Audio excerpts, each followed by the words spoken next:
All right, play one. Southern University, Baton Rouge, Louisiana. Oh, I don't think I knew that. That's all You know it now. Learn today. All right. Well, we got a little bit of everything for everybody on the play, Dogs and all. including daughters freaking out. We've talked a lot about it. I know this is absolutely nothing deep. This is nothing deep. We've got a police officer there. I wasn't sure if that was a gun. Not sure if that was a gun that he was putting in his pocket or what, but it wasn't. I inspected it. We're fine. Just talk about back judge, deep wing, and this is an uncontested catch. It's not near a sideline. We're fading deep. Are we still doing that, or are we adjusting, or do we even care since it's a nothing play? Let's kick it off with a little nuance. So watch the deep wing. As the catch is going, we are still fading. Is that still what we're doing? I think we want to get in position prior to the quote-unquote mesh point, prior to when the ball, the defender, and whatever else is going to arrive at our receiver person. At that point in time, we want to attempt to be as stationary as possible. One of the things I know we talked about in our conference, the NFL preaches a lot about non-movement, and we saw some of that leaking into some of the collegiate ranks.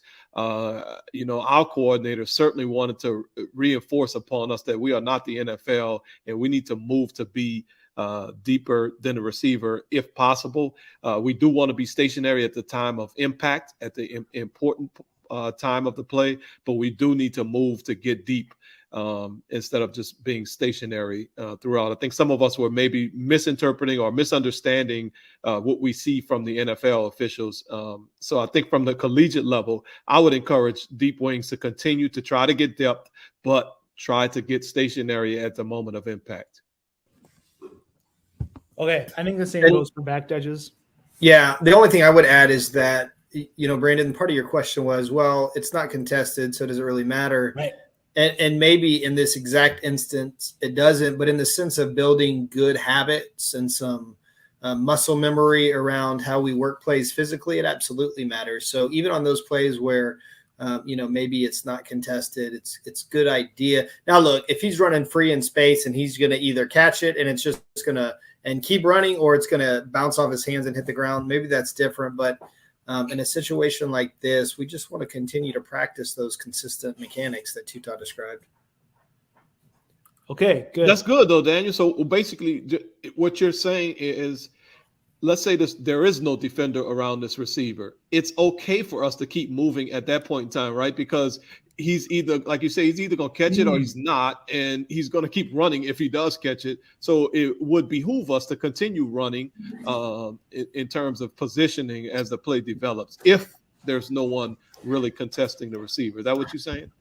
Yeah, to a degree. I mean, there's going to be, like everything we do, degrees of how we do everything. And so maybe, I don't know that there's ever a time, Tuta, we want to just be full out sprinting. Right. But yeah, so in a situation where all of it's happening at once, we really want to be totally stationary. In a situation like this, we want to be working to stationary. In that situation that you described, if we just kind of slow down to a slower pace, maybe, there's no reason not to, right? If there's nobody around, again, the ball's either going to hit the ground or he's just going to keep running forever. So right. Yeah. Well, I hope he would stop running after he crosses the goal line. I don't know. That's true. Forever is probably a little hyperbole. Okay. I'll just we don't ever do that in here. So thanks for correcting that. Because it wasn't a correction. It was a request for clarification. That's something that's not acceptable, apparently.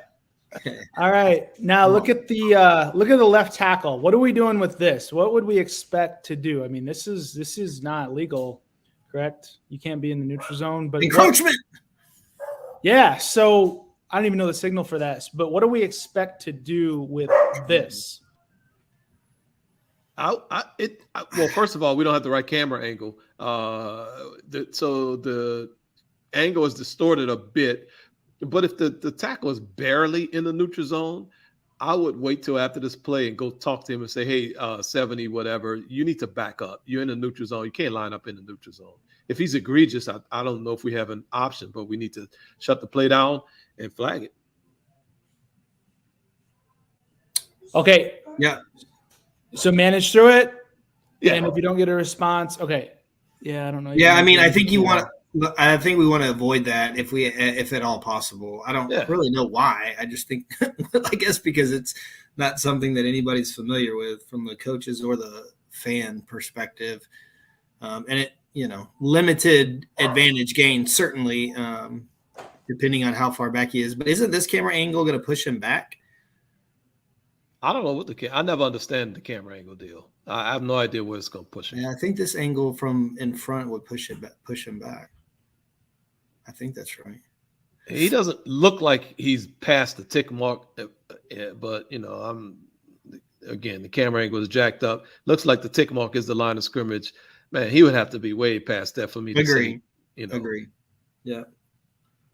I think signals just saying illegal procedure. Roll your hands. It is, but but Brandon made a good point though, Daniel. I mean, if we call that and the referee has no idea what the signal is, or how to announce it, and we don't know how to enforce it, man, just keep that flag in your pocket. Here's what you don't want to do. I experienced this a few times as a sub-varsity official, is throw this and then let the play go live and then come back and report what your foul is. Right. Unfortunately, we can't help you. Yeah, that's a dead ball situation for everyone who doesn't understand. Encroachment by the offense is a dead ball foul. Yeah. And the signal is what you mentioned. Did we lose people again? The false start deal. Huh? No. What is Brandon's issue? Wow. I don't know.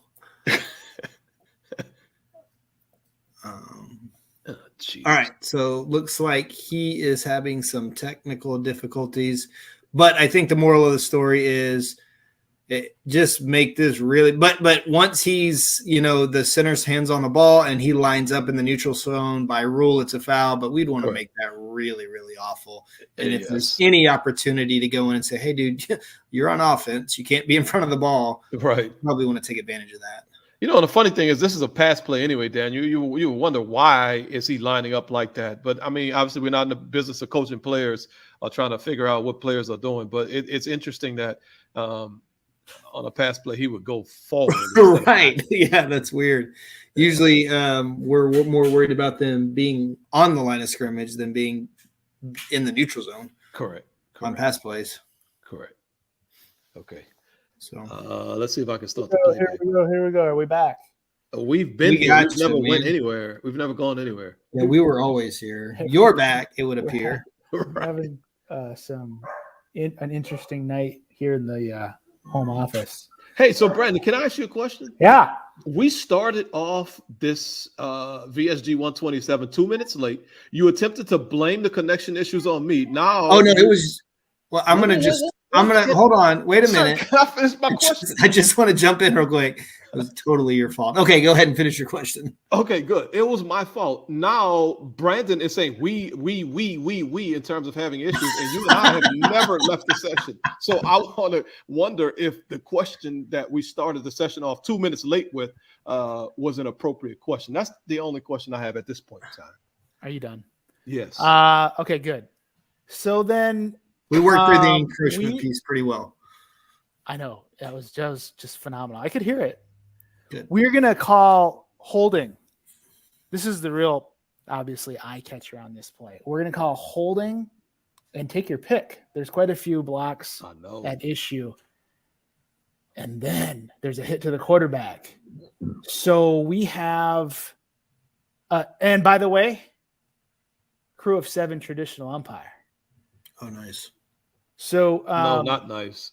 That's not nice at all, actually, Daniel. It's vintage, man. It might be vintage, but it ain't. Is anything old school worth it other than the old school way of doing bowls I hate the CFP. Oh, we'll get off what? top. Easy. CFP. I hate Why that. would you say you hate the I CFP? want the old school system back. Okay. Here we go. Great. So I'm telling you, we would have better bowl games this year. I'm gonna start typing in the chat, and y'all keep going because I've been wanting to talk about this. Oh, really? Oh, maybe yeah, we saved it for. Maybe that's our closing arguments. We all have been waiting with bated breath to hear your opinion on the bowl system. So, but seriously, when you have to decide between holding and a defender running free to the quarterback, how or why do you make what decision?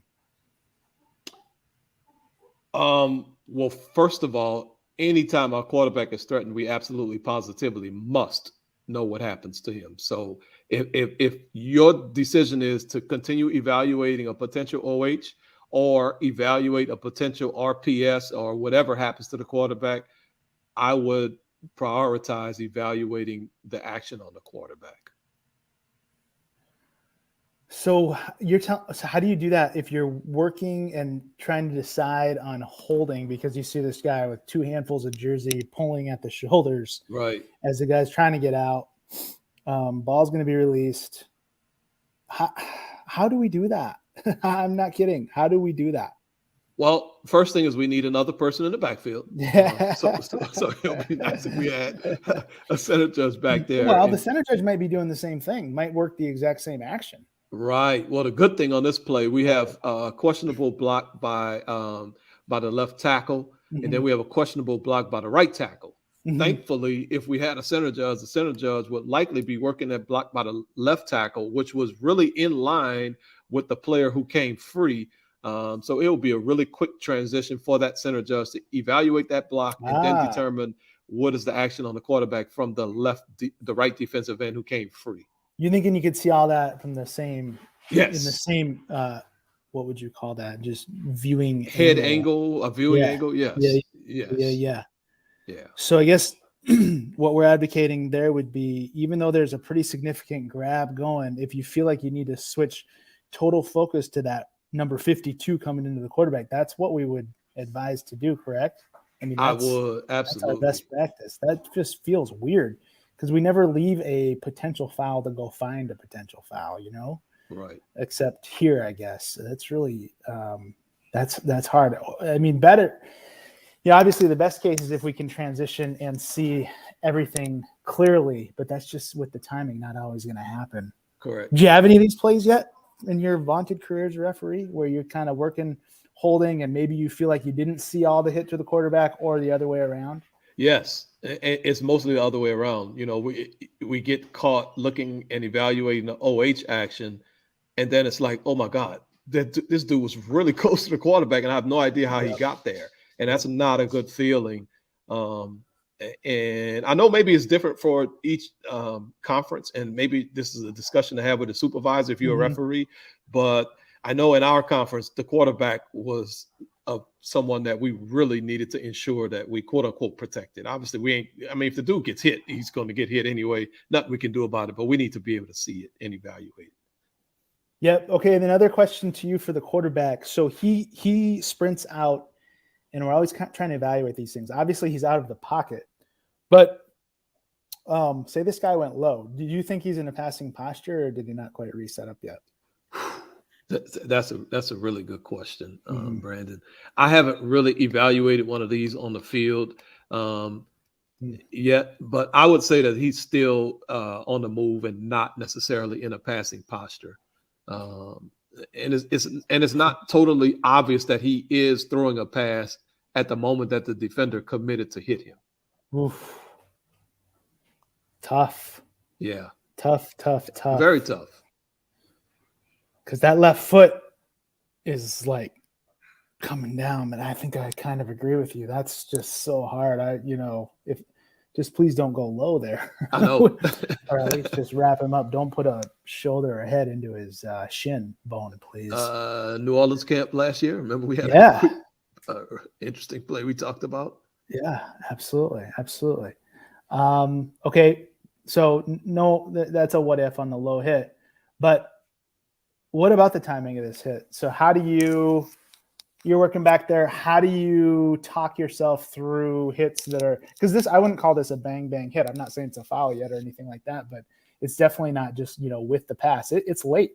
I mean, it's after the pass for sure. So how do you talk yourself through to make a decision? So I like what you said that it's after the pass. I don't like what you said that it's late. I personally would not want to call it late, because if I call it late, then I'm now putting myself into the frame of mind of roughing the passer, which I know we're evaluating it for roughing the passer anyway. But if we say late, well, now we're going down the path that we already have one of the elements that we need to consider for roughing the passer. I'm not there in terms of that evaluation yet. I am there that it's after the pass. Obviously, the hit was after the pass.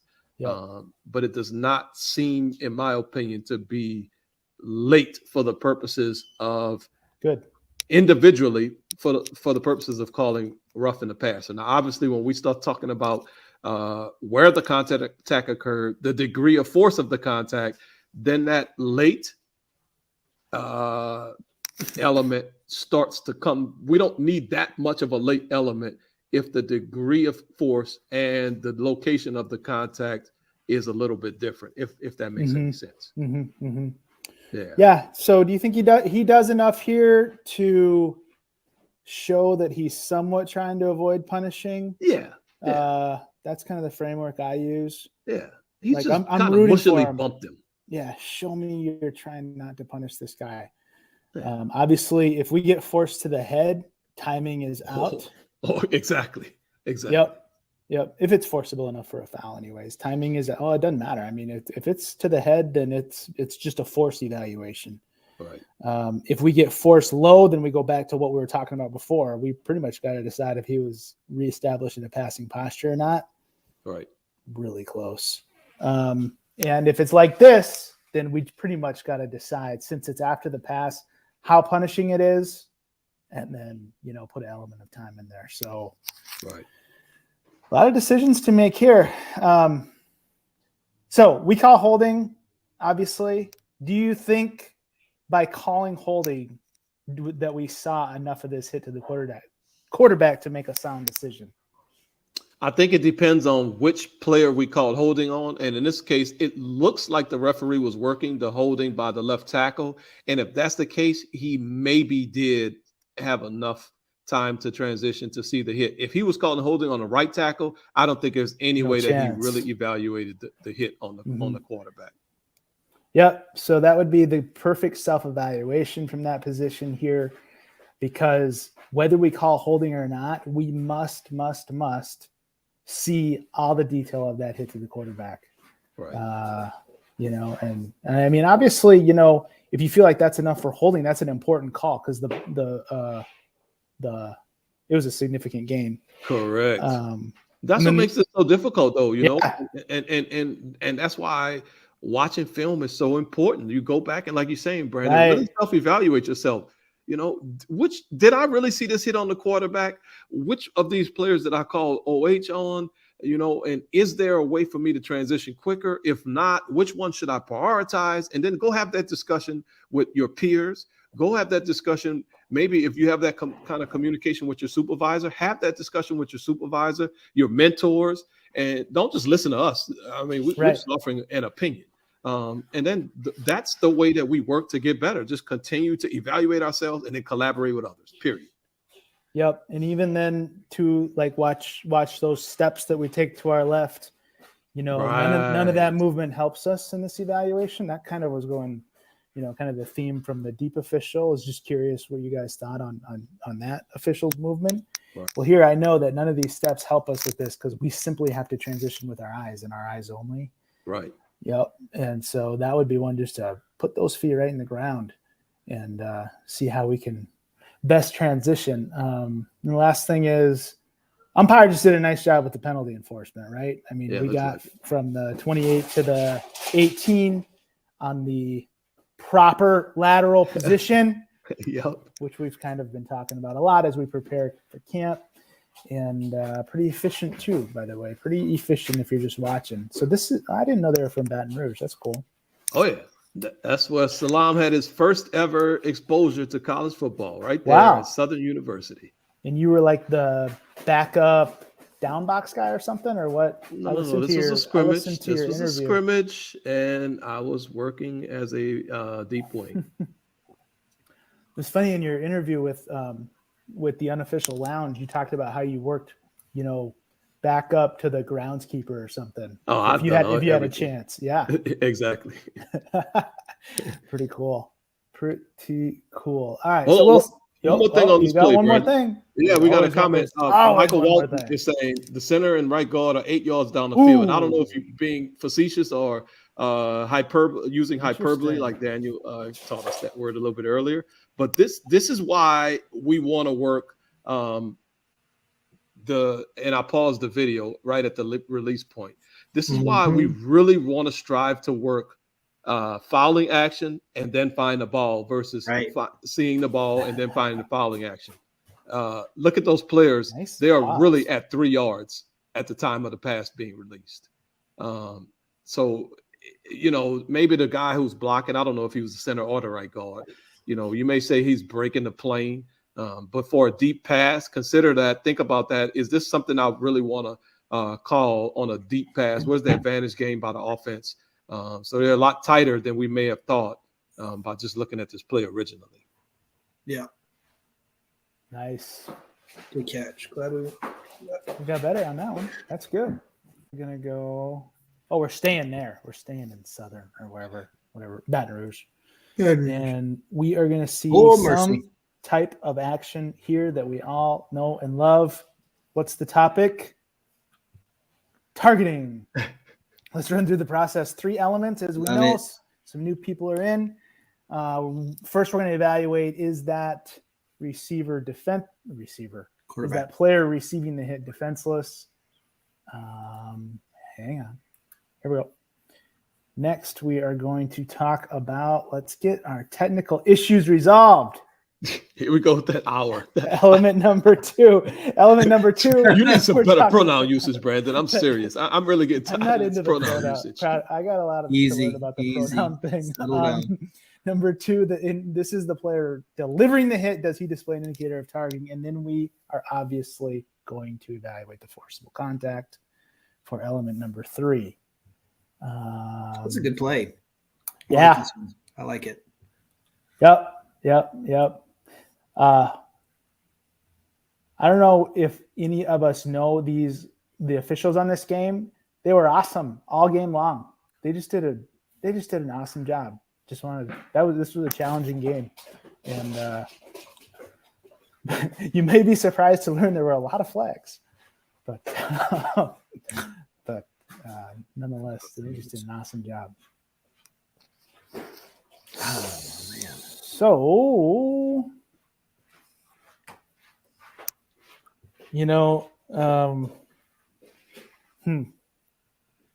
this whole concept of late slides that, we usually like to, if we want to talk ourselves out of something, we'll call it a late slide. Right. Is that even a slide? Tuta had a prediction on this play with the poll. Uh-huh. And I don't know if you see the results yet. We're not going to close it quite yet. My prediction came true. My prediction came true. Look at our sheet, and you'll see what I mean. Yeah. It's awesome.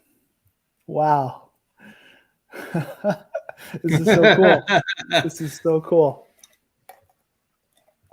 Yeah, I would have expected this also, I think. Right.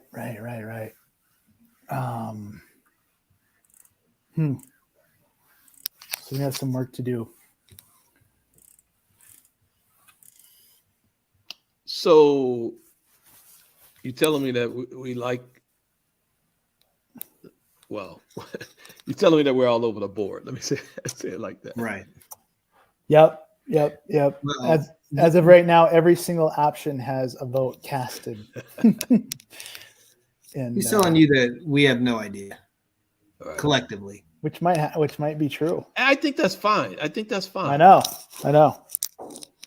I honestly think it's fine if we are convicted. Well, if we, number one, understand how to evaluate the three elements, and we are convicted in what our judgment is if we're appropriately applying our judgment for the three elements. So I don't think it's an issue if we're all over the board. I think it's an issue if we're all over the board and we don't even understand why we're all over the board. Mm-hmm. So I don't really know what that means, but I think we're good. Let's look Daniel at just wants us to all be consistent, even if it's wrong. Yeah. Just be consistently wrong. It's fine. That's not what I'm saying. I just don't understand what you were Consistently trying average. to explain. Yeah. Yeah. Well, what I'm saying is you and I could really evaluate all three of these elements differently. And I'm very comfortable that you and I both understand how to evaluate each of these elements, but our judgment could force us to evaluate the elements differently. Sure. Yeah, I get that. Which would have us obviously voting in multiple different ways. Mm-hmm. Yeah. What's it mean when when it's not two people and it's everybody? Yeah, it means we don't know what we're doing. Nobody knows. Yeah. Exactly. Yeah. So we got a lot going on. Wish Corey was here to help us with this math. Yeah. Looks like there's literally no, I mean, 12, yes, 24. is 29%, and everything else is. Well, let's just start with defenseless. go in order. Element number one is the player defenseless. Let me start with defenseless. Yeah. Because this is something that you guys officiate far more often than I would with a quarterback. 34. And I'll just start by saying I have absolutely no idea if he's defenseless or not. I think like, it's not a traditional slide. Hold on. Sorry, hold on. 67% of us, to frame your argument, your discussion, 67% of us said this player is defenseless. 33% said this player is not defenseless. That's good. Okay, that's good. Yeah, thank you for doing that. So 67. That's pretty. 2/3 of us feel like he's defenseless. I mean, look, I think he's trying to give himself up. Mm-hmm. So I guess technically that makes him defenseless. It's a non-traditional slide. It's not something you see, but I don't know. Maybe you could say he slips, but it feels like he slips in an effort to give himself up. But does when he choose to give himself up in relationship to the person who's going to contact him, and we're going to decide other things about that contact here in a second, like is there an indicator or is it forcible? But let me ask, when he decides to give himself up, does that have any bearing on whether or not we're going to decide he's defenseless or not? And there's your judgment. Okay. Well, I think. What do you mean there's your judgment? We can. I think we need to be able to say whether that matters. Now well, that it does matter. Okay. It absolutely matters. If you deem that it is a quote unquote late slide, right, then I would say you cannot deem him defenseless. There we go.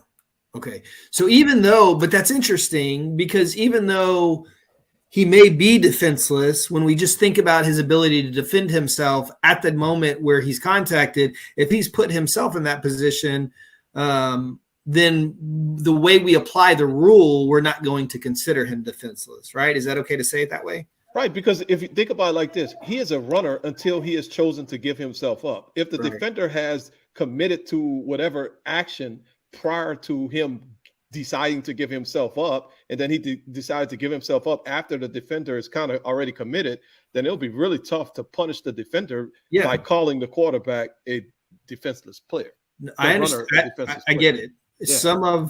And I fall into this category sometimes too. Those that are very literal and sometimes rigid in our thinking are going to say, well, he's defenseless. Whether or not when he slides isn't relevant to whether or not he's defenseless, just that point alone. And we just have to go a little bit beyond that and understand, like, okay, he may be defenseless. And when we think about him defending himself, he put himself in that situation. So like Tuta said, we can't punish the defense because of that decision-making process by the runner or the quarterback in this case. But I think that's not what this is. Okay, well, that's fine. I think that's the judgment. I don't necessarily disagree with you. I just think that that was the first thing as I started down the evaluation. I think that needs to be fleshed out because I could see us I could see folks wondering about that. Yeah, I don't think he's a runner. I don't think he's a runner when the defense commits. Yeah. So in your mind, he's started his slide, because remember, his slide starts as soon as he starts to drop his hips. Right. And he's done that in plenty of time for the defender to avoid contact, you feel like? Well, no, not necessarily avoid all contact, but I think he's done it early enough where he gets defenseless player protection. That's my judgment on this. Tutai, are you I agree with agreeant Brandon. or not? No, Okay. yeah, But I agree with you. I mean, it's it's an ugly close. slide, but his butt clearly drops. Yeah. With Just enough an time awkward looking slide. It's a Right. terrible looking slide. But I get it. So this is a really good topic. Is there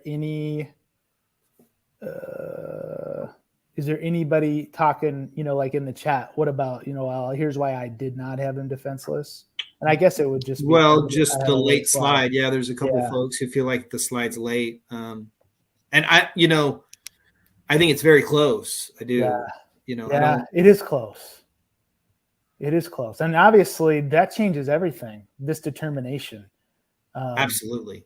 Now, when we're in doubt, like if it's close and we're in doubt, if he's clearly not a runner, if he clearly hasn't started his slide and there's contact, then we don't need to do this doubt stuff. But if there's any doubt, if there's a slide and then there's contact and it puts doubt in our mind, I just think we need to go, give him defenseless player protection. I know that sounds. It's whenever he like literally actually, I think this is the key that you guys are trying to teach us. Whenever he actually like physically hits the ground, well, yeah, at that point, there's not a lot of time for the defender to react, but we have to remember that's not when the slide starts. When the slide starts, as I kind of watch it through that context, I can see that big man has the opportunity to kind of glide over him or maybe do something different. So in that sense. And then, so I think we need to circle back after we go through our three indicators and talk about, is there anything else we can do with this or want to? Okay. And just to make sure, so with this timing, I don't think anybody would expect the defender, even though we're going to say he's defenseless, I'm still in element one. I wouldn't expect the defender to avoid all contact. So in other words, not just touching him here with like he could slide over him. Right. Okay. And still contact the shoulder, the head, anything. Yeah. Cool. That's a very different body language that we'd see from the defender. Right. All right. Now, element two. Man, element two, huh? Anybody do the math yet on that one? Yeah, Don helped us out. Don, did he? Nice. So what is it, Tuta? Oh, here we go. Oh, he's losing. He's just muted. 62% of us thought it was an indicator. Sorry. 62%. Oh, wow. Okay. Okay. So that's tracking a little bit. Yeah. Anybody check Don's math? Are we all comfortable just saying Good point, Daniel. Hey, man. I'm kidding. It's all good. Total confidence in Don. I mean, in a way, this is a form of between bites of prime rib up in the replay booth. So I don't know. Maybe we should check it. This is a form of social media in a way, I guess. So social media is always accurate, correct? Anyways.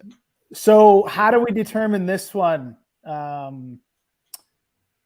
Because from some angles, I feel like what, and he's got his arms out, and then from other angles, I kind of see something. But what are we looking for with this action to make this determination?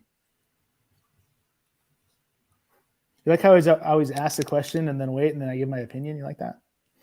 Yeah, we do. It's a pretty good strategy. I like it not at all.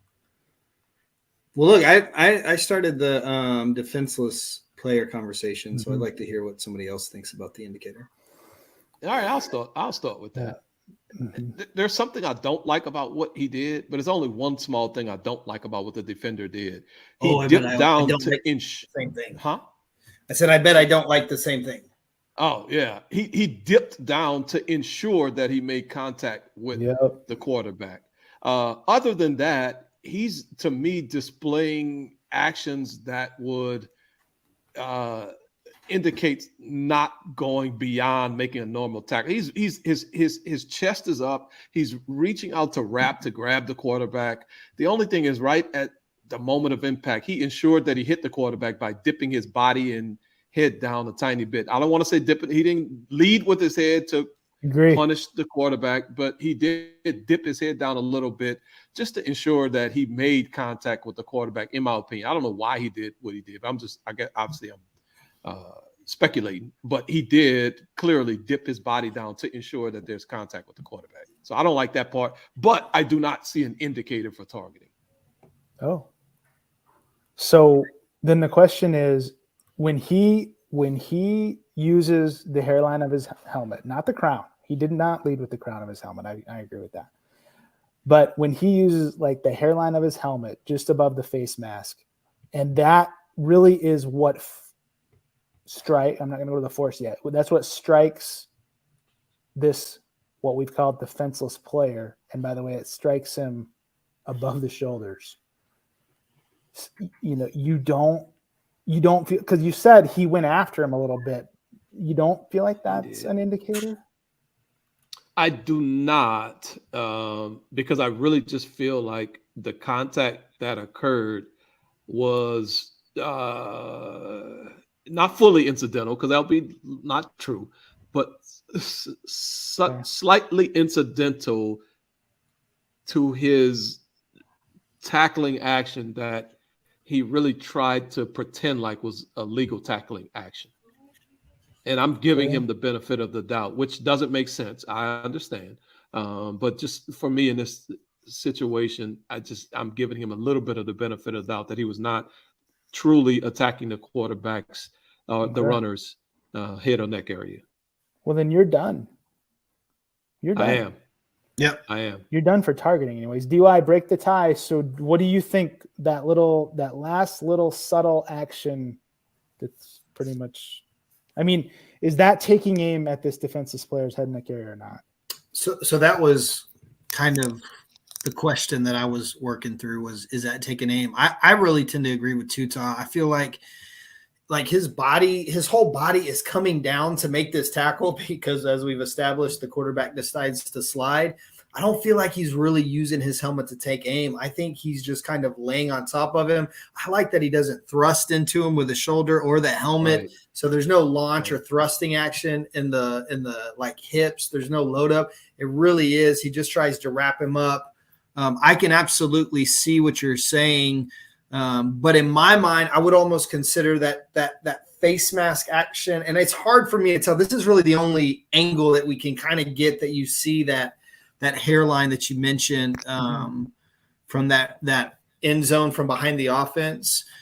It almost looks like, golly, it's just incidental and he's not taking aim at that point. So because when we talk about incidental, we start getting into the third element, right? But if we're talking about taking aim, sometimes deciding if it's incidental or if it's intentional, I think can be a helpful part of that evaluation. So okay, I could probably be swayed, but I landed on not being an indicator as well. Okay, well, you swayed me. I'm with it. I think it's all about his technique and his posture. I'm with you. I'm with you guys. Nice. Okay, but just for fun, what about the force? Is it obviously not with the crown?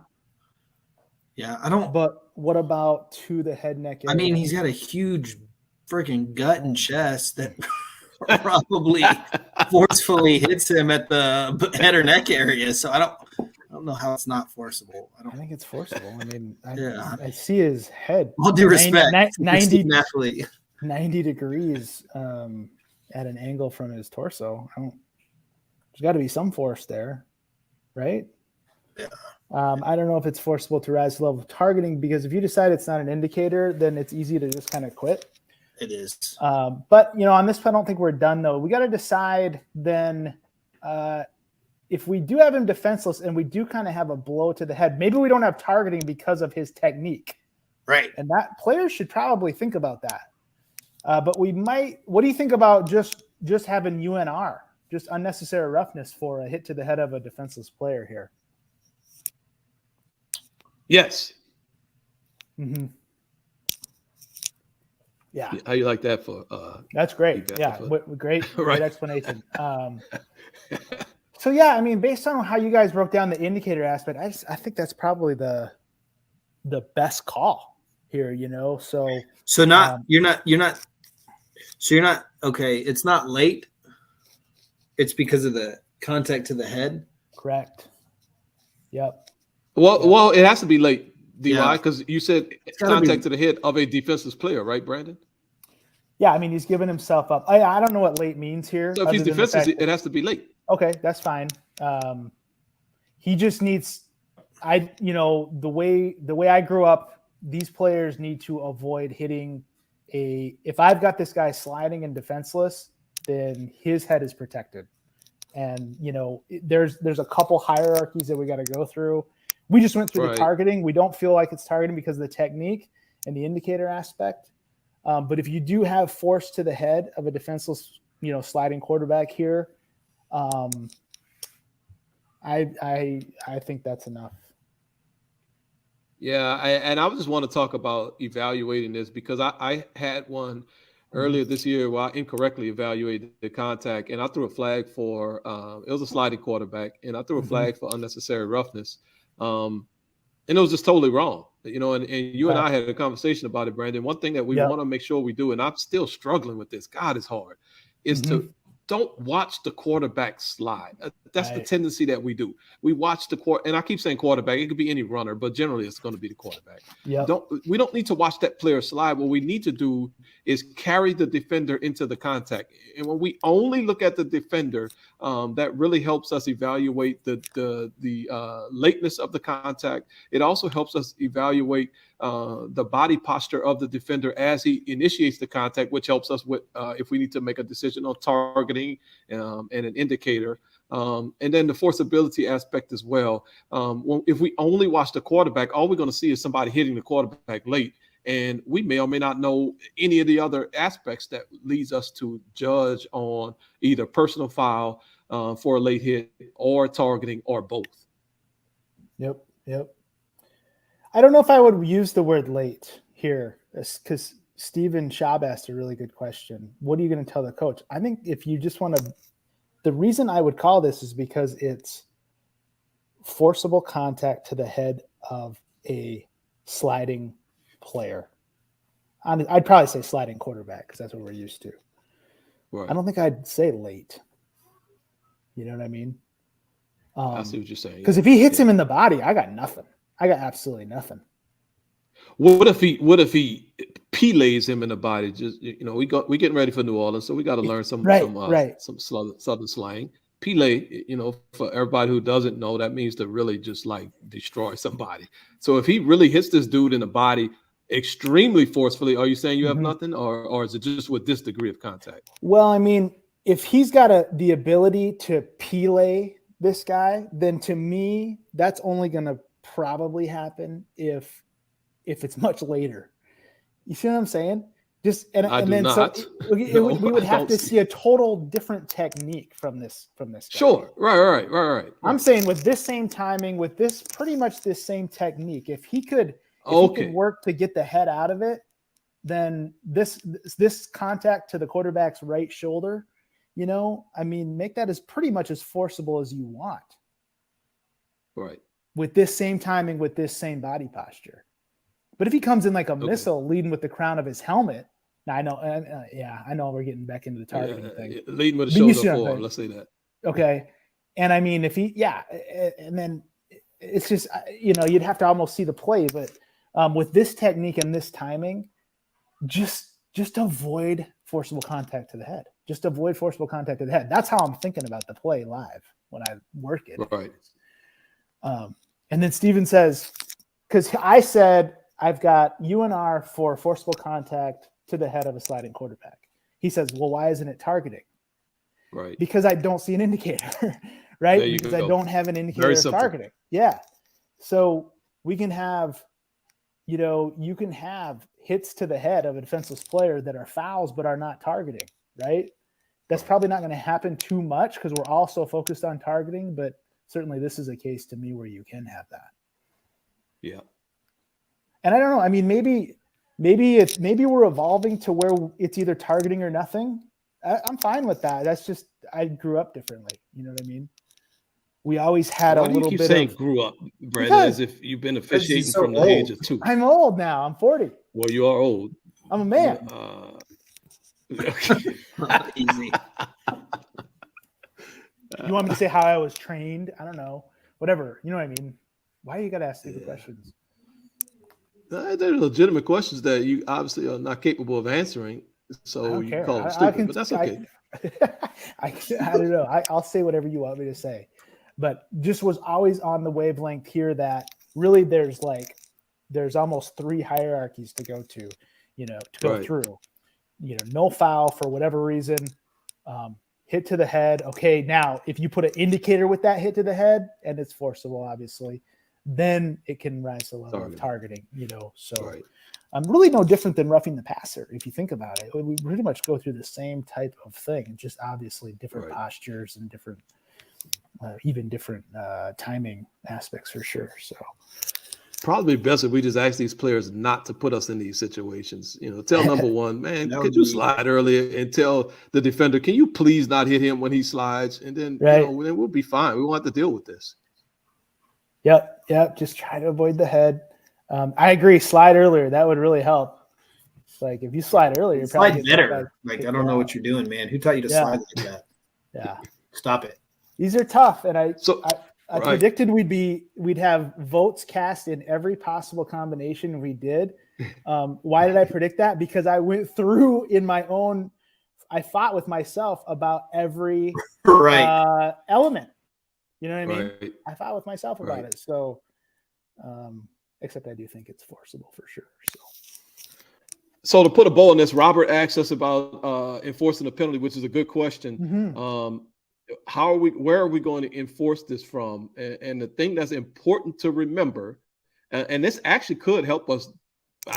I know it's in retrospect, kind of when we're on the field, but it could help us determine, help inform our judgment on lateness.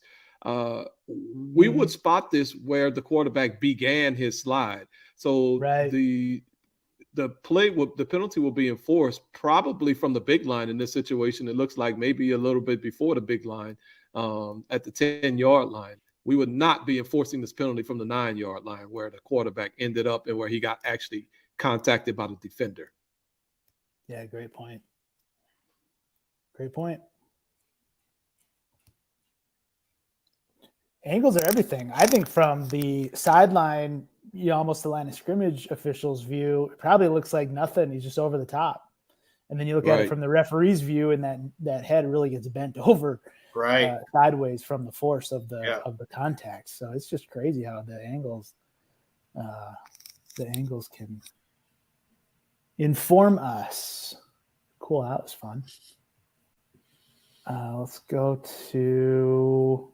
Are we at the same game? No, we're going to the Ivy League. Let's leave Baton Rouge and go to the Ivy League, Tita. Okay. Significant difference in the intelligence of the people, obviously. I'm trying to come on. It's not going to work. The officiating crew. It's not going to work. No, not the officiating crew. Like I said, that officiating crew is amazing. Okay, let's go to. So where's Dartmouth? If we're gonna play some trivia, where's Dartmouth? Ooh. Is that It's in the Virginia? Northeast. Or at least get a state. I know the city and state, but get a state. All right, John just ruined it for us.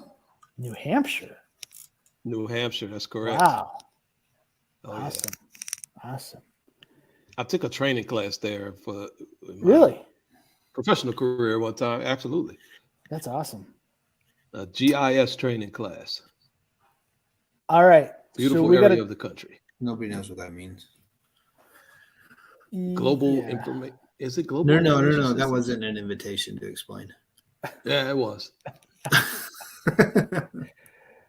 Oh my gosh. Okay. We got to talk about contact at the start of this play to the kicker, and then contact at the end of this play to the receiver.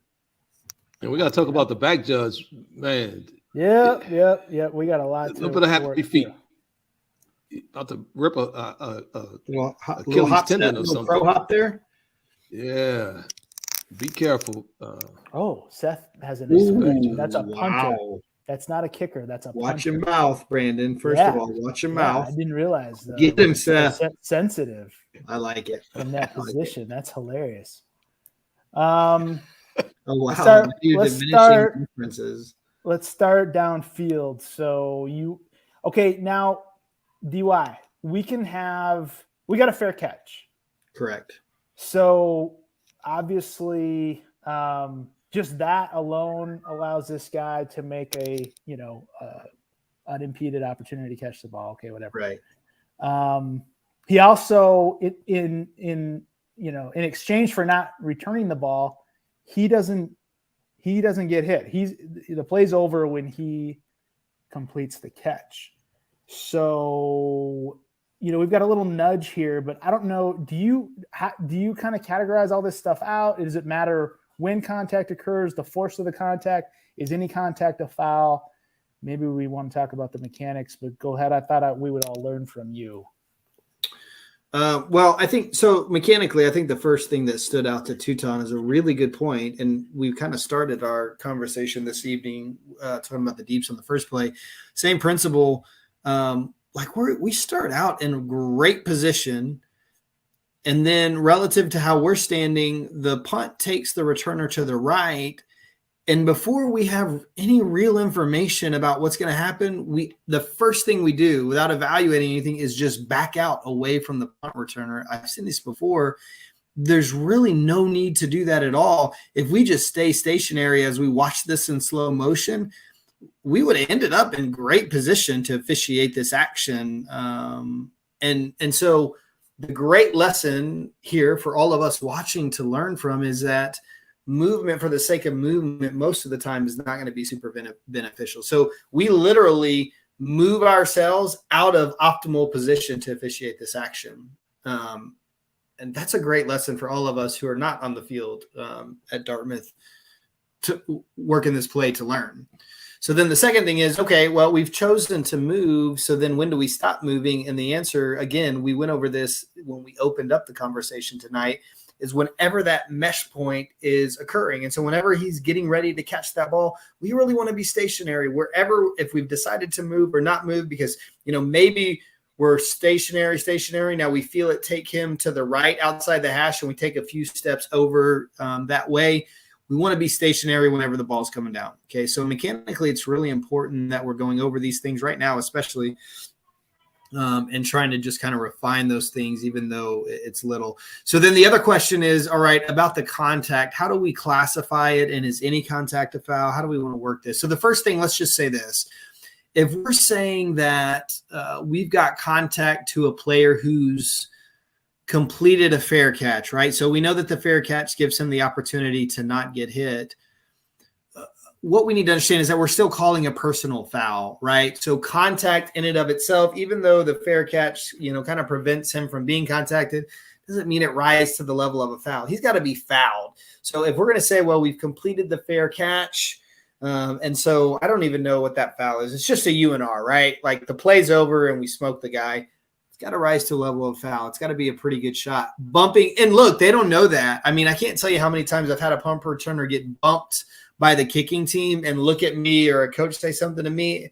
It's like, that's not a foul. Like, you can bump people in football, even if it's after the whistle, and we're going to probably let that go. So relative to this specific action, if we're saying that this catch is completed and we're going to call a foul for this contact, I would suggest that we don't do that, right? I'll just say that categorically. We wouldn't want that foul. So then the other thing is, okay, well, can it be KCI? Look, here's the thing.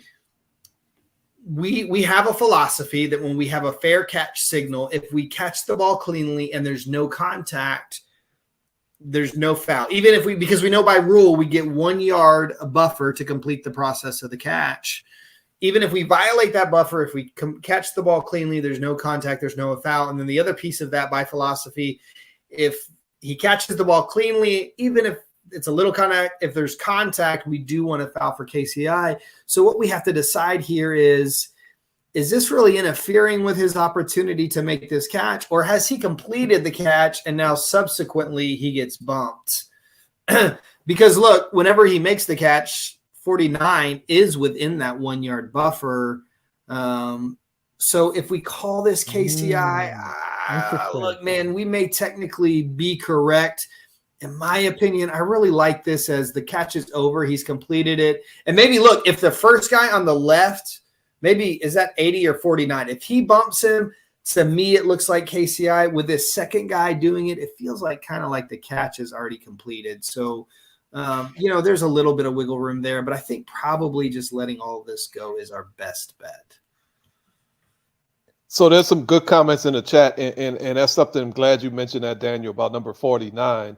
If that occurred, man, this is a really difficult look, but the deep wing at the bottom hopefully is going to have enough information to say, wait a minute, if you're calling a KCI on 49, he got blocked into that contact. Number 11 of the receiving team clearly blocked him into the contact. So then the question becomes, well, if he was blocked into the contact, the block was straight in the back. So shouldn't we have a flag down for illegal block in the back? Me personally, I know Corey took my card away, but I don't know if I want to evaluate that as a foul for illegal block in the back, although the push is from behind in the back, and we can't deny that. But it just doesn't, in my opinion, rise to the level of a quality foul for illegal block in the back, especially considering the fact that we end up with a fair catch.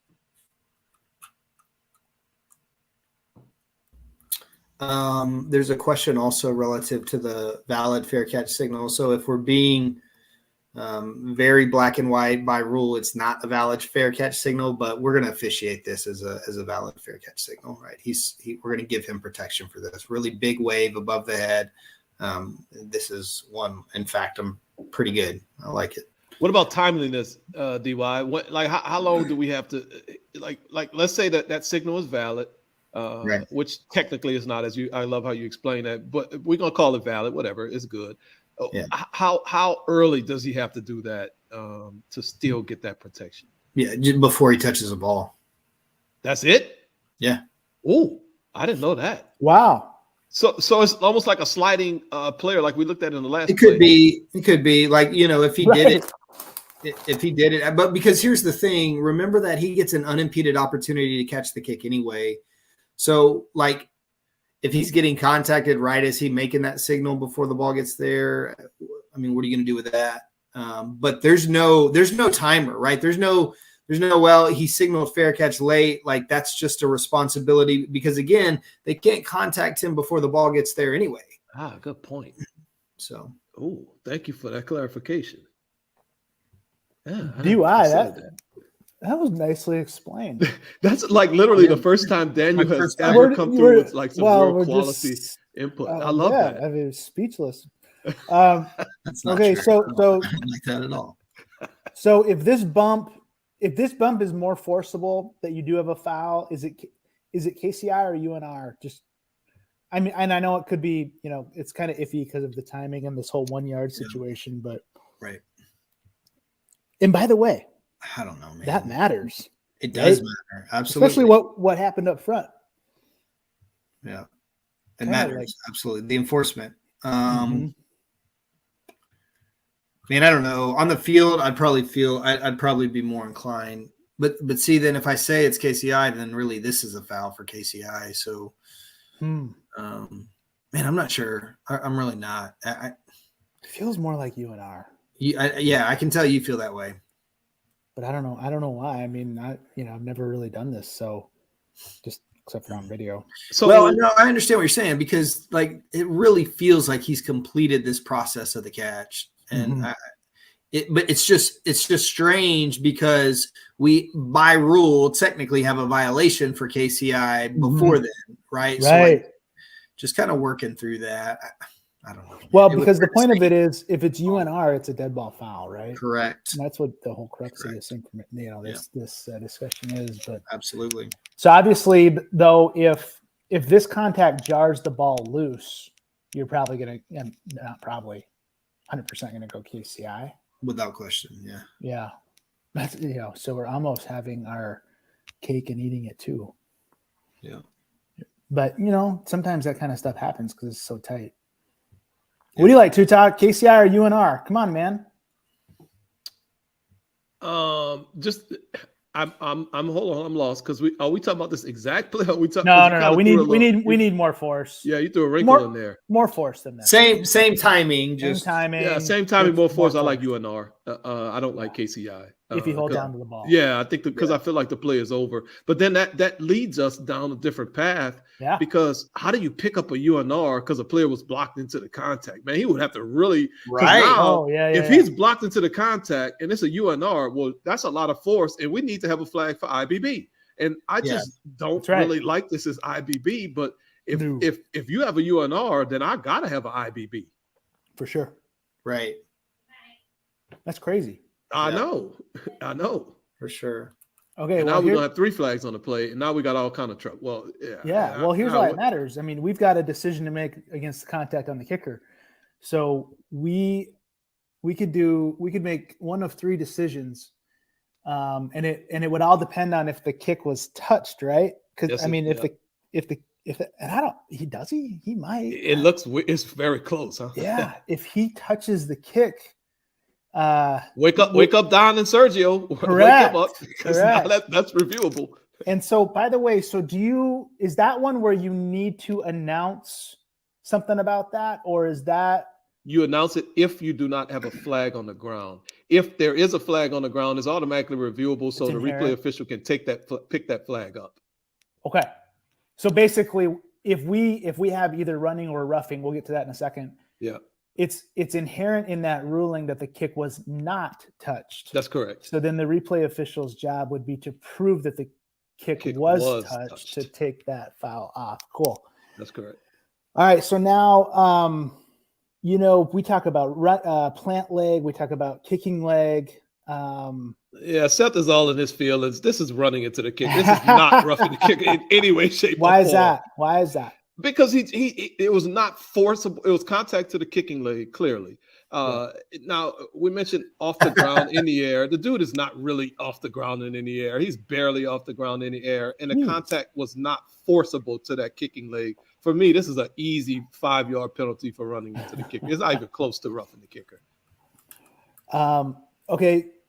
I just love that Seth is carrying the mantle for the kicker and punters. Punters, right? He's not even a punter. He's riding for that punter. Yeah, I was wondering how that would go. Like, would he come out just trashing the punter? Like, oh, punters suck. Well, he wanted to make a quick clarification that this guy's not a kicker.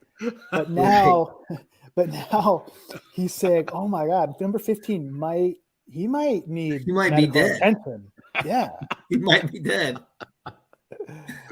For sure, his plant legs up off the ground. I think absolutely. I mean, this spins the guy around. So just to, there's some things here where there's contact. There's some force behind this thing. It spins him around. Sure. So we got force to the kicking leg. When we see him spin around like this, I think 99% of the time we're going to rule running into.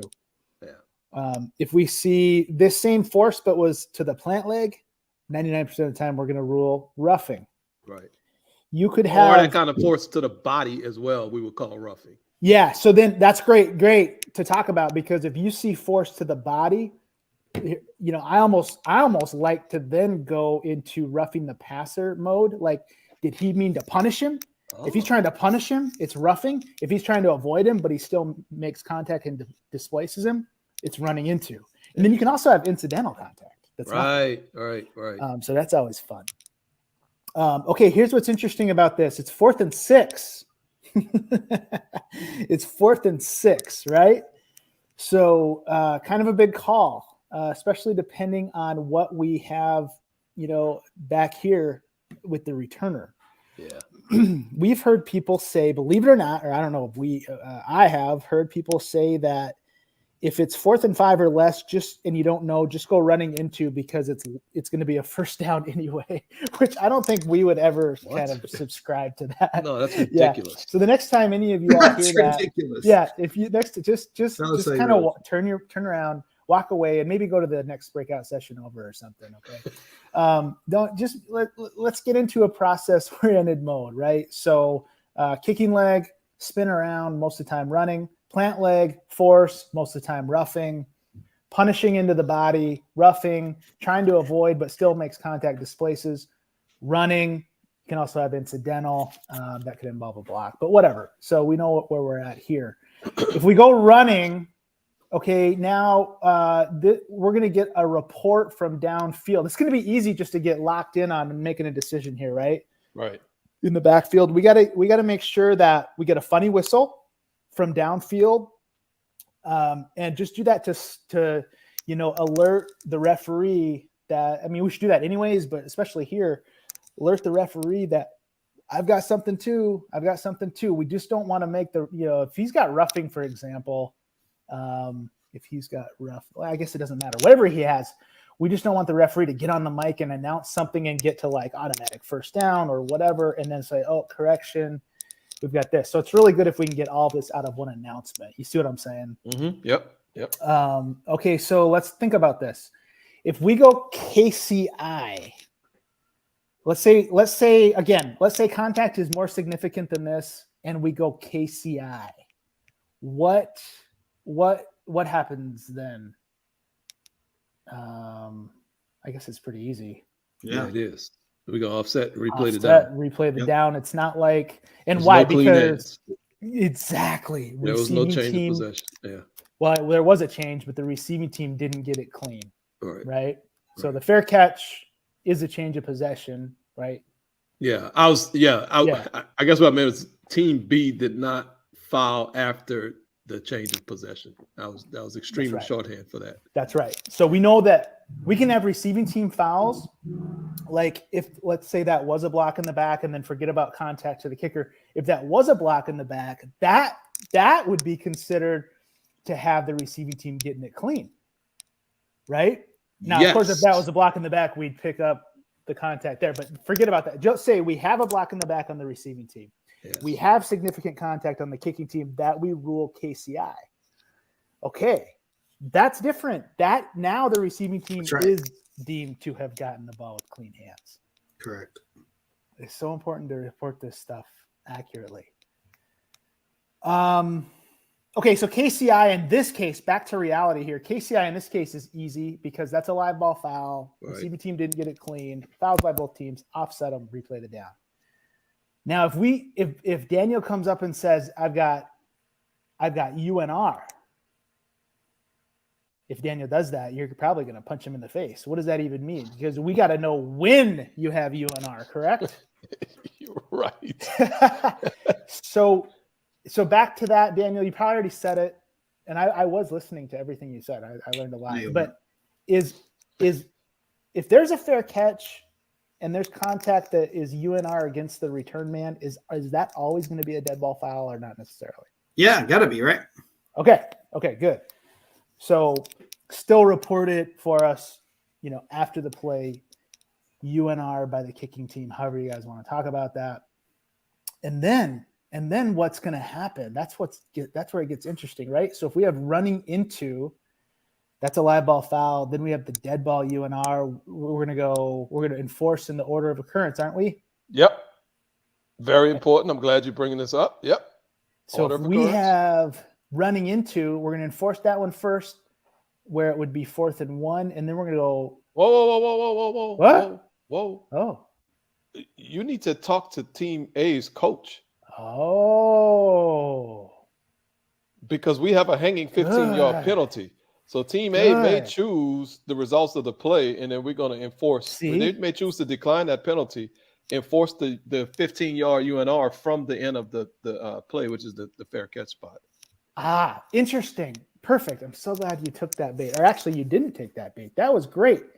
So walk me through that again. So I've got running into the kicker, and the penalty's not going to result in a first down. Correct. Look at the helmet of the kicker. Whenever you have running into the kicker and you got to go ask a coach, look at his helmet, and that's the team you go ask. Have you ever got confused on which team to ask?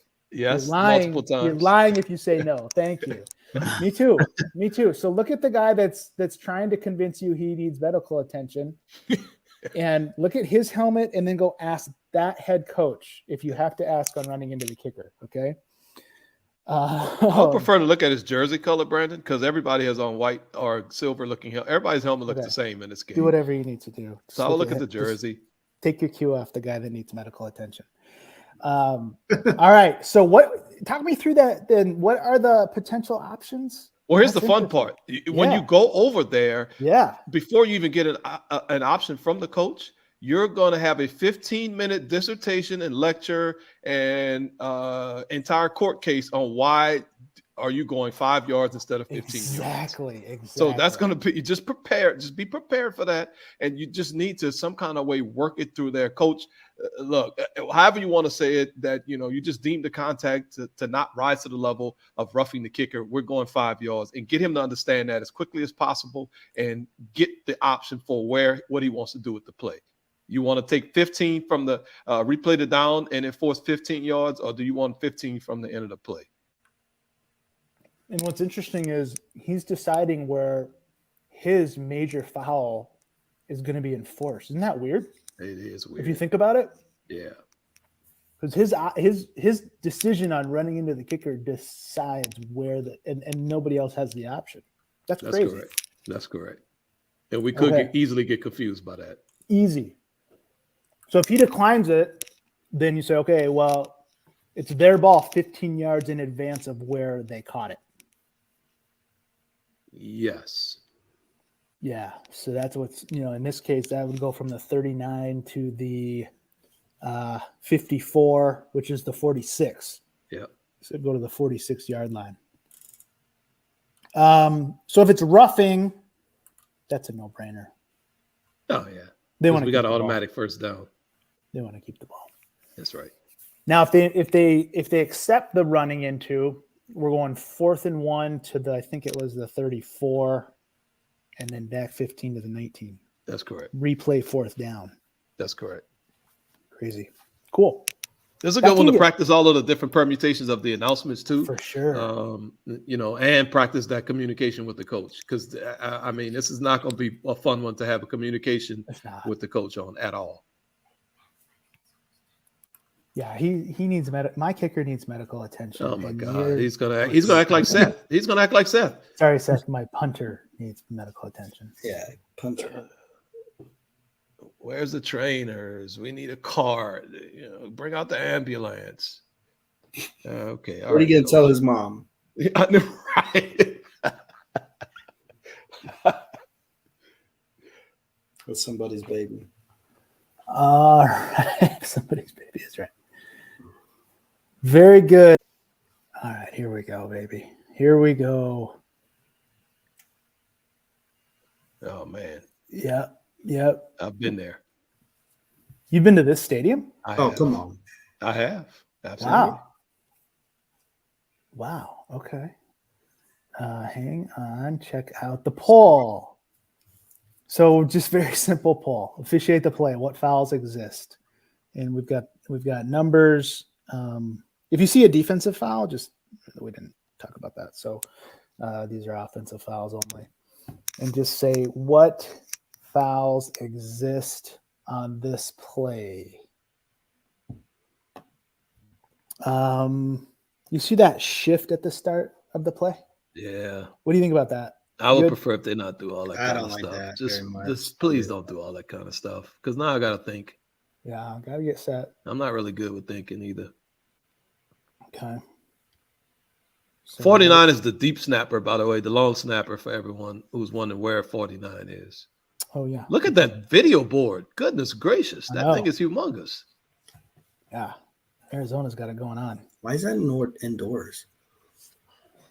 Well, Flagstaff. It snows out there. It's in the mountains. In the wintertime. 7,000 elevation or something like that? Yes. The highest in Division I football, higher than Wyoming.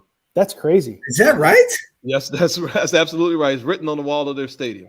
Oh, that's why they're northern Arizona. That's right. No, that can't. Not. Wait. Yeah. Just kidding. Man, that's wild. I didn't know that. Oh, yeah. Yep, absolutely. Very cool. Finally, a session where I actually learned something. You're on a roll tonight. Hey, so I know it's not very likely, but it'd be nice if they would tell us about this play. What about illegal pass by number 62? He can't throw a forward pass. Oh, because he's not eligible. Yeah, he's 62. Ineligible. Yeah. Well, eligibility doesn't apply to a pass. Oh, all right. But you ask about trick plays, right? Or funny situations. No, I don't ask about trick plays. What I ask the coach is if there are any unusual plays or formations that we need to be aware of. Because if I say trick plays, and this may be just a semantical thing, but a coach may say, well, it's not a trick play, or they may not want to share it. But I like to say unusual. I kind of like that too. That to be aware of, because I don't want us to just see one of your formations and screw it all up. Mm-hmm. Yeah. Yeah. Good point. Good point. Trick play is almost like what's he trying to do? What's he trying to do? What are you saying? I'm not a gimmick coach. Right. No wonder they ever used to tell me anything. Well, yeah. Unusual form. Do you have any trick plays or unusual formations?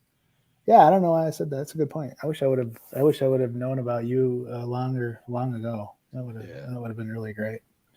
Brandon, I've taught you so much over the past 7 years. Well, where were you 7 years ago? That You would have just been nice. choose not to listen, man. I can't help you. I can lead you to water. I cannot make you drink. I'm sorry. I do like eliminating the word trick from your vocabulary in that. Yeah, meeting. take that out. Just That's leave good. it alone. I like that. I really like that.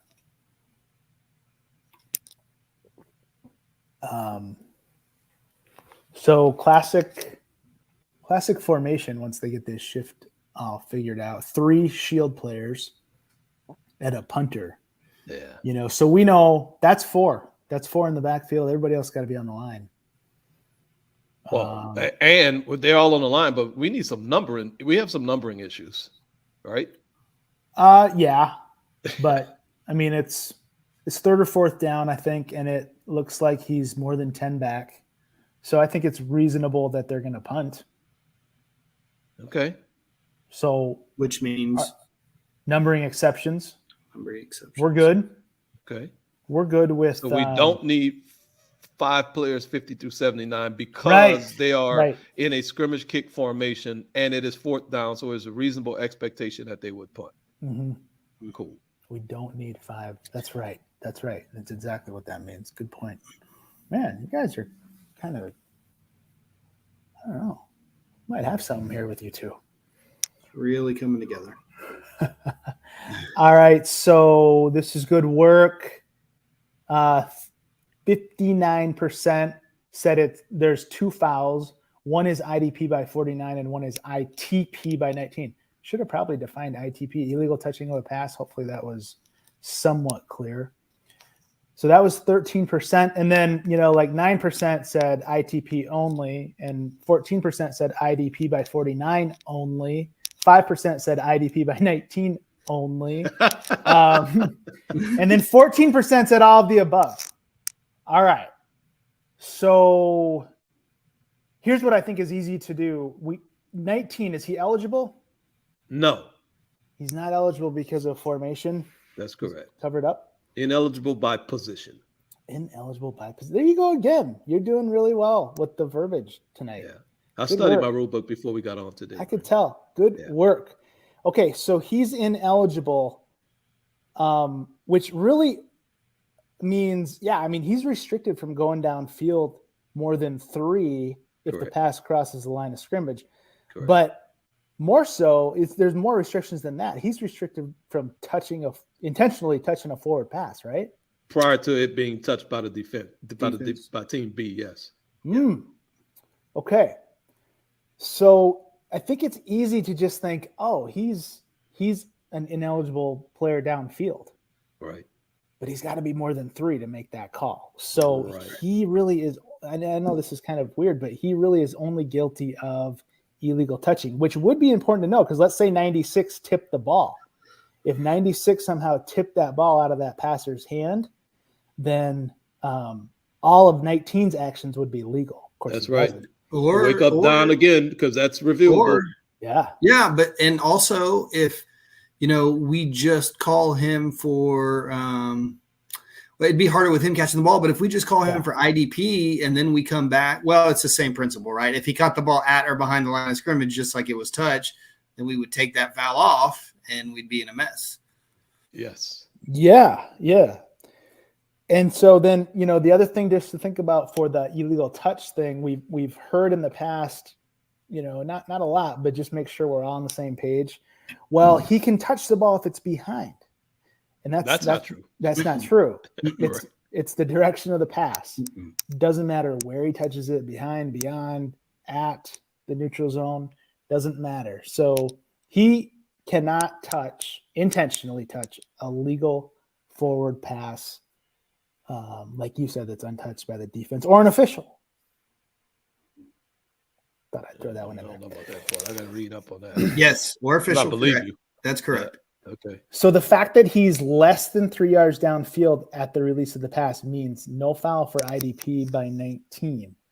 Daniel, are you the only official that touches live balls, specifically on scrimmage kick plays?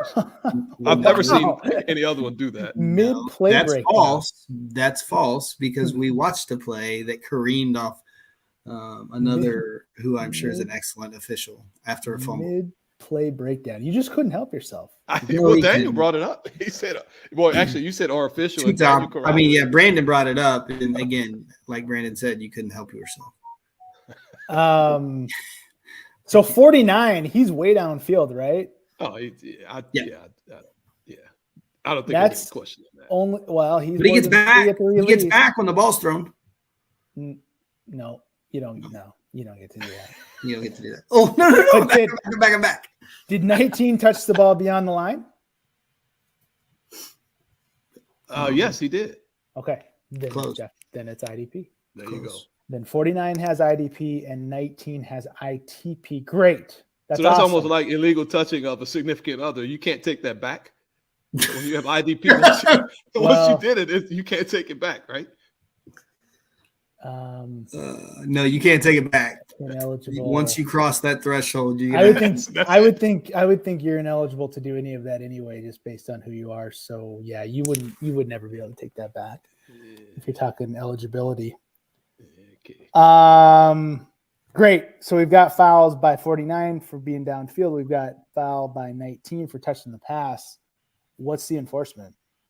Ooh, good question. So the IDP is easy. That's not. We've been doing that right for a long time. 5 from the previous. 5 yards. Replay the down. Yep. Okay. 5 yards from the previous spot. Yep. What's interesting is our rule for illegal touching is different now. Was that this year, right? Yep, This that's year this we- year. We had a rule This year. change in how we enforce this because he is an originally ineligible player. If he's guilty of illegal touching, not only do we have 5 yards from the previous spot, but we're also going to do loss of down. Mm-hmm. So hold on, this is not spot foul? No, Did that not change? Spot foul. no, not a spot foul. Because how would you do that? If he goes Yeah, what 50 would you yards wanna do? downfield, 50 you're yards going downfield and they to get gain a 45 45 yard gain. That's true. There's a really ridiculous statement by me. Okay. All good. I mean, we're learning tonight. We all learned it. But what if he touches it behind the line? Yeah, I know. See, I would have just made it up. Hold on. Why is it? Still previous What am I spot. thinking of? Still previous. I don't know. Illegal forward pass. That's what you're thinking of. Okay. All right. Gotta be. It's the off season. That's right. I'm getting better. Remember, this is different versus a receiver who steps out of bounds and is ineligible. Right. That no loss of down. I mean, rather no yardage attached to it, just loss of down. Correct. So both of these flavors now carry loss of down. Correct. Interesting. And this was the one that's 5 yards. This one is 5 yards because he's Okay. originally ineligible. Good. So then, do we need to ask the coach? Ooh. Probably don't need to Oh, ask. The I coach. don't think so. Don't think No. so. Daniel, if you try to make us ask a coach, there may be like some serious disagreements between officials that make it physical on the field. No. Listen, I am firmly in the camp of not asking coaches Okay. as often as possible. Let's just do our thing. There you go. Hey, despite your leadership there, Bill Bishop brings up this whole intentional grounding notion, which I was never. I'm not a fan of that, but if you really think about it, he's kind of under pressure and he throws it into an area with no eligible receiver. Correct. I think by rule this is intentional grounding. However, well, hold on. Where did 88 come from? Was he one of the he's interior as well? He's Or was he interior. one of the shield players? Nope. Yeah, he's ineligible. Okay. Yeah, technically this is by rule. This would be, but for me, I wouldn't be able to call this intentional grounding because he's not trying to conserve. He's not trying to conserve yardage. He's not trying to conserve anything. He's actually trying to complete a pass to an ineligible player, which he very successfully did. Well, here's the thing, though. If you put no player out there at all and he throws the exact same pass with the exact same posture, correct. It's intentional grounding. I know. I think there was we have a play interpretation for this exact thing. In fact, I think we had one. He may have got out of the pocket. One of the training videos, and the discussion was that it would be intentional grounding. He's out of the pocket. There you go. Ron Snodgrass saves the day. Thank you, Ron. But this is just, man. But that is a good point because we did have an interpretation like that. And I can't call this intentional. I don't love it. I know that's terrible. I mean, that's not. He's not grounding the ball. I mean, he's not. Come on. I know, man. What was this? Why? Why do we? That would be very heroic to do that. Yeah. Whatever. Okay. All right. Is this the right time to put up the disclaimer again? Yeah. Talk Yes. about how we're nobody's supervisor. We're just a bunch of dudes sitting around getting better on the couch, even though we can't really get better on the couch. No, we can get better on the couch. Okay. Getting better on the couch. Thank you, Brandon, for coming around. Just talking about football. Oh, see, if you guys would pay attention like Ron does. So apparently they're not so concerned about ING anymore. It sounds like the reason they went loss of down, they added loss of down. More justifies this as the that horrible intentional grounding interpretation. Yeah. So that's a really good point. That's why the loss of down's there. So just make this what it is. It's illegal touching of a pass by 19, 5 yards, loss of down. In this case, turnover on downs, first down. Northern Arizona. And 8,000 feet. And yeah. I bet that dome can rock. Why do you bet that? Because I've never been there. How would I know? But I bet it can. Yeah. When they're good. I bet it's a good atmosphere. Look at this beautiful field. That's something. Oh wow, they had a rough year. Yeah, that's rare for them, I think. They're usually good. So we've got a lot of stuff going on here. We've got a post that might catch you off guard. I don't know where you're looking, Daniel, as the back judge. We've got. Would you say that that's significantly hindering an opponent? He seems impeded. He seems impeded, doesn't he? Yeah. So I'll just say that I think the popular call here would be DPI. Is the hero call here not DPI? I don't know. I mean, this is really interesting. What do you see from an element perspective? Quarterback makes a bad throw. Oh yeah, it's an awful throw. What do you like here? Just how to work the play and what some of the tricks that you're looking for to make a decision. Well, I don't know that I have any tricks for anybody. Look, is this receiver going to reverse out and make this catch? No, absolutely not. Is that your job though? It's not our job. Can I just finish? Here's the thing: we can't let a receiver get tackled in this vicinity to the ball coming down because we can get trapped by that. We could say, look, the ball is already behind the receiver. This is a really good angle. Like he's not. But like you said, maybe I shouldn't say that. Odds are very, very slim that he's going to be able to stop and reverse and catch this ball. But it just doesn't matter. It's not something where we could say, so our standard would be blatantly uncatchable. It certainly doesn't rise to that level. Right. And we just can't let a receiver get tackled in the middle of space with a ball landing that close to him prior to the ball arriving. I don't think it needs to be too much more complicated than that. All right. Well, I think it is. I don't know if it is or not, but I'm going to be annoying. So my guy in terms of the black jersey, right? My guy has his head turned around to the ball. Don't you guys always tell us to have their head turned around to the ball? I wouldn't say that. I say we got to that helps, but you got to play the ball, right? So he's watching the ball and runs smooth through the receiver as the ball is landing behind him. It's hard for me to imagine he's playing the ball in that scenario. He's chasing a receiver. Receiver attempts to stop and reverse field to make a play on the ball, and he runs smooth over him. Interesting. Now, I mean, look, the same kind of thing happens to a receiver, but again, just because. So here's what we need to be careful about: is this idea of looking for the ball is really important and can be a great indicator for us. Yep. But it's not absolute, because I can absolutely look for a ball and not play a ball. I can look for a ball and play a receiver. Okay. Is that what he's doing?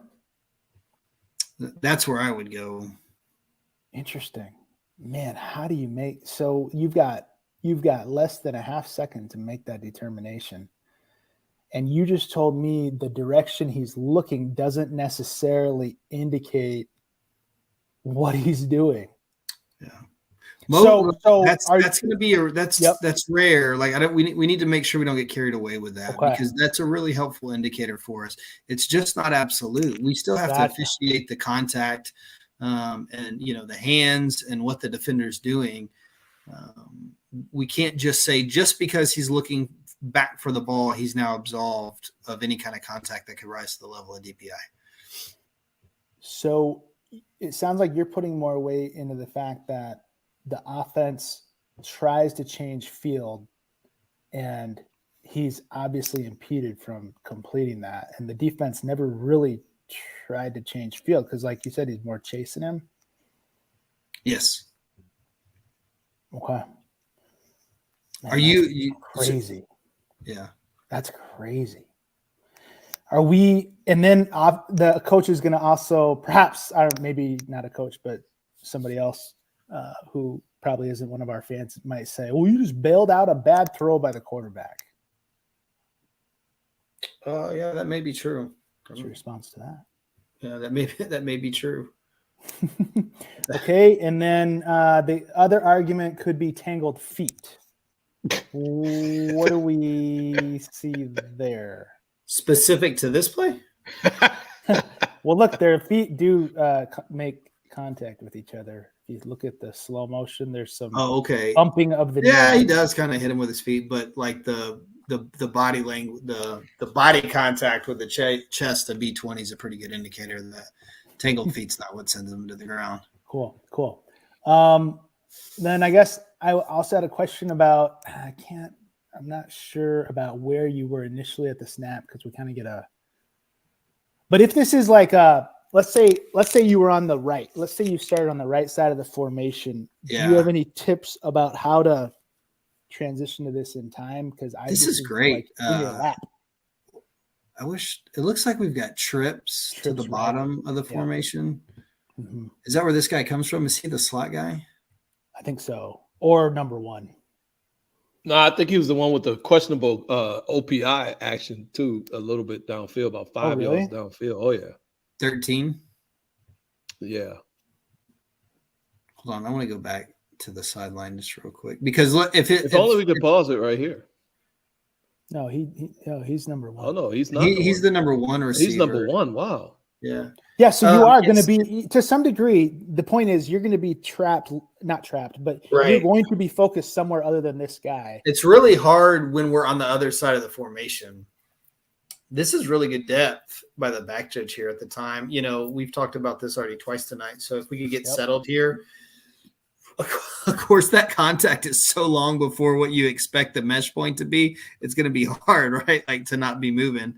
But really good depth, because I think where you're going is, especially if we consider this a backside post. So if we're on the other side of the formation visually, man, that can sneak up on you so fast. I don't have any tips except for you have to identify your receiver's pre-snap and know that that potential's out there. Right. And then because then once you have an awareness and once it's just in your consciousness, then you're going to feel it way better versus if you forget that guy is out there and then all of a sudden the ball's thrown in the air. And this is a voice of experience. That guy's going to be on your toes and you're going to be like, what the heck just happened? And now you're just in survival mode and you're not officiating much. But in this particular play, the back judge has great depth. So it was clearly had a feel for this post coming at him, because the post coming at you is the worst one, because the quarterback's effectively throwing the ball right where you are. Right. So great depth.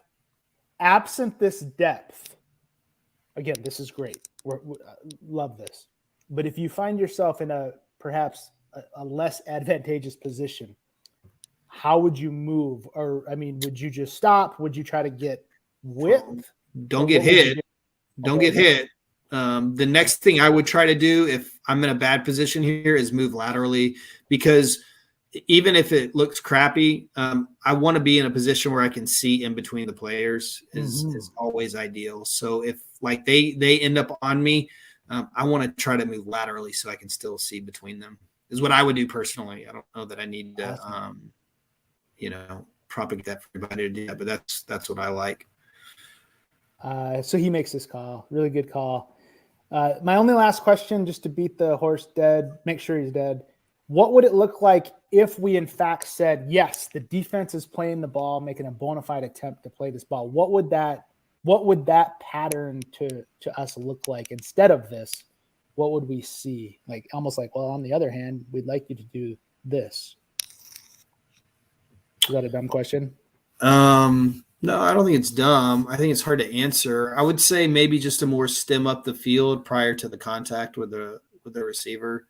Just a more concerted effort to get to the ball after he smokes the receiver and then throws his hand back to try and touch the ball. Like right now he starts going tracking for the ball. Because to be honest with you, if he does a great job here, he's probably got a legitimate shot at a pick here. Right now, if he starts stemming up field. Yep. And slow-mo probably would have helped him. Yeah. Cool. I don't know if that answers your question, but I think just more body control to pursue the ball. So almost not so much east-west movement, but at some point, you get your head around if you can somehow actually, because you could argue he's looking, like you said, looking for the ball, but he never ever plays the ball until after contact. Right. Yeah. Really, really interesting. I just thought this was a really interesting play. One that could, and I don't know if as a deep wing, we should still be looking here, right? Right. Now. Yeah. So, okay. Yeah, because the player that actually came into the zone of the deep wing got there long after the pass was already in the air. So we definitely should have been evaluating the action on this player at the time of the pass. Right. Ball's in the air already. Yeah. Yeah, because it would be really easy just to say, oh, we should have been watching number 5, who, by the way, was running in space with literally nobody within like 7 miles of him. So if we tell ourselves that we were working number 5, the running back out the backfield, then we probably should just examine ourselves a little bit in the mirror and determine if deep wing is the position for us, and maybe go work another position that's easier to work. Are you going to say line of scrimmage next? I would say referee. I wasn't gonna say it. I wasn't gonna say it, but if you really want to bring it up, I think referee's pretty easy. Yeah, until you have a sliding quarterback that we saw on play number 2. That's true. We hemmed and hawed about that. Working that play. Cool. That's it. Just a variety of plays. I don't even remember what we all did. Holy smokes! Play 1 was just a smorgasbord of concepts. Oh, there we go. There we So got that OH like that? and some RPS action. Yeah, practice with that play, right? It doesn't matter if you're referee or center judge or umpire in the backfield. Practice. Umpire, I know. Umpire traditional in crew of 7. They sat there and did nothing on that play right there. I'm gonna be honest. I'm sorry.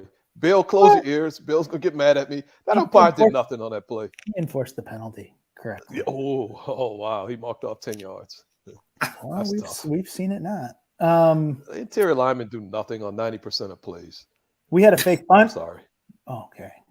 Are you done? Yeah, we had a fake punt. We talked about the new illegal touch penalty enforcement. I didn't predict we'd talk about intentional grounding on that play. That was really good and displayed why they made that rule change. That was outstanding. Yeah. We talked about targeting on sliding quarterbacks. That was awesome. We talked about DPI a little bit. Don't get a whole lot of DPI here, so that was really cool. Good breakdown by Daniel. I think we talked about something else, but I just don't remember what it was. So this was a lot of fun. Well, don't threaten us, Brandon. We'll go all DPI one session. We'll just DPI the thing to death. I'm good with that. We got enough categories of DPI. I'm good with that. We could go individual categories of DPI per session. We could. Don't tempt us. Don't test me. Exactly. 6 straight weeks of DPI, baby. No, I don't. Okay, no, let's not be ridiculous. All right, really good engagement. Appreciate everybody. We had a lot of good questions from the chat. I feel like most of them disagree with you too, Todd, but that's okay. You get better. I'm comfortable with that. I'm comfortable with that. All right, you guys have a great week.